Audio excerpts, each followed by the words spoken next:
Gram सभा बरईपारा से चल पड़ा है विकास की ओर, विकास की गंगा बहाने। आपका बेटा, आपका चहेता उदय प्रताप सिंह की बार बरईपारा से उदय प्रताप भैया को भारी से भारी मतों से विजयी बनाना है और अपने ग्राम सभा बरईपारा को बहुत ही सुंदर, बहुत ही स्वच्छ, बहुत ही अच्छा बनाना है।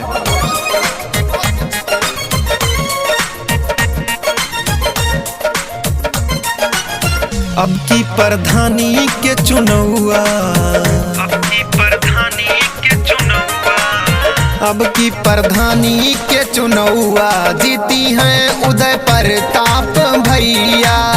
अब की प्रधानी के चुनौआ जीती हैं उदय प्रताप भैया।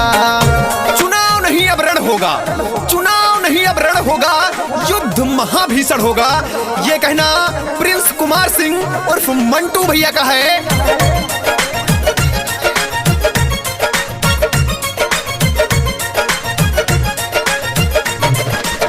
गाँव में अपने सोलर लाइट लगाई है, आधी रात काम पर दौरा चले आई है।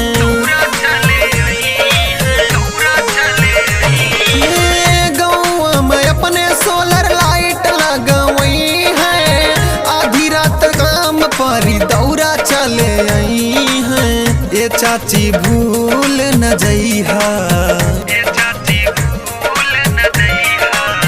ये चाची भूल न जइहा, नाम है उदय प्रताप भैया।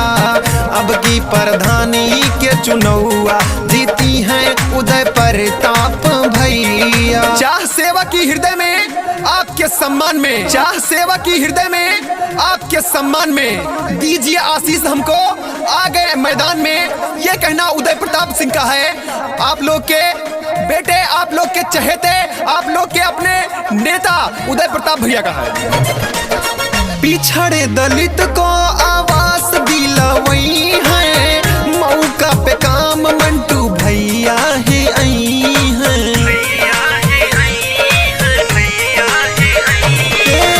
पिछड़े दलित का आवास दिलवई है, मौका पे काम मंटू भैया ही आई है। प्रधान इन्हीं के बनैहा, प्रधान इन्हीं के बनैहा, जीती है उदय प्रताप भैया।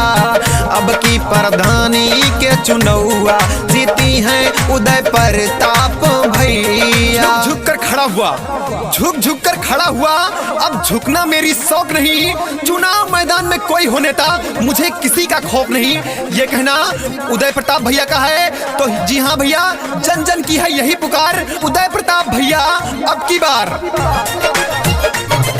ये गाँव में खूबे विकास करवई है, बरईपारा के नाम आगे बढ़ई है।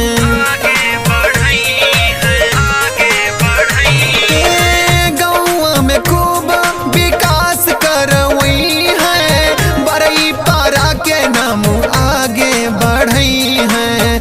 अतुल गोस्वामी ही ना भूलैहा,